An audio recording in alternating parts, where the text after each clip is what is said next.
பால் ஊற்றி காய்ச்சி எடுத்துக்கலாம். இப்போ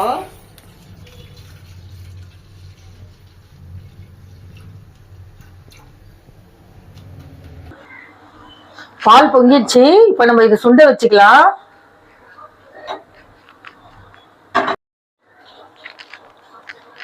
கார்ன்ஃப்ளவர் மார்க் கொஞ்சம் எடுத்திருக்கேன், பால் பவுடர் கொஞ்சம் எடுத்திருக்கேன். இப்போ இதை நல்லா தண்ணி ஊற்றி கலக்கலாம், கட்டி இல்லாம.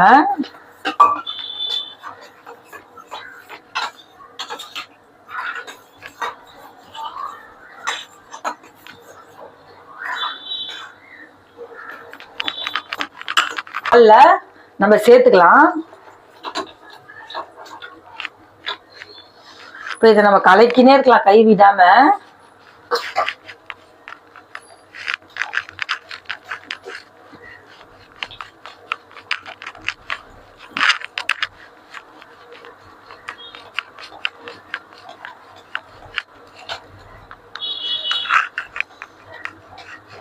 இதுல ஆன் பண்ணலாம்.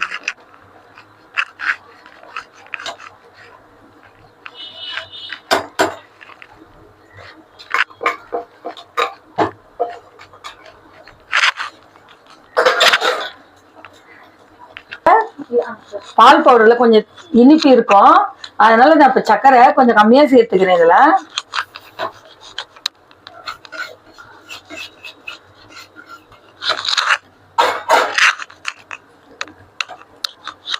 சைடுல டீ கொதிச்சிட்டு இருக்கு. ஈவினிங் டைம்ன்றதுனால அப்படியே ஸ்நாக்ஸ் செஞ்சுட்டு டீ போட்டுட்டு இருக்காங்க. ஆமா, நல்லா ஏலக்காய் டீ கொதிக்குது பக்கத்துல.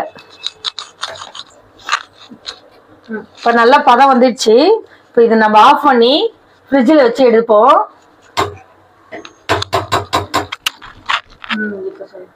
நெய்யும் பால் பவுடரும் தூவி வச்சிருக்கேன். இப்ப இதுல ஊத்தி நம்ம ஃப்ரிட்ஜில் ஸ்டோர் பண்ணுவோம்.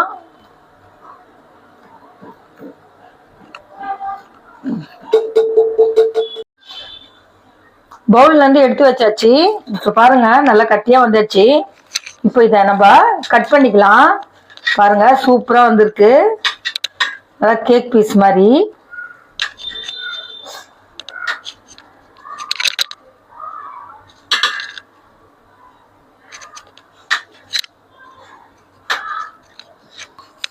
மேல மட்டும் ஏமா இருக்கு? அது பால் பவுடர் தூவி வச்சேன், அது தண்ணி பீஸ்ல இருந்து எடுக்கிறதுனால அப்படி இருக்கு. இப்போ இதை நம்ம பால் பவுடரை தூவி விட்டு டேஸ்ட் பண்ணி பார்ப்போம்.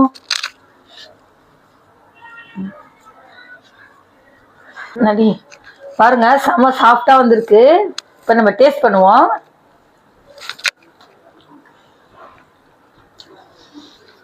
சூப்பரா டேஸ்டா வந்திருக்கு. நீங்களும் இதை வீட்டில் ட்ரை பண்ணி பார்த்துட்டு கமெண்ட்ல சொல்லுங்க.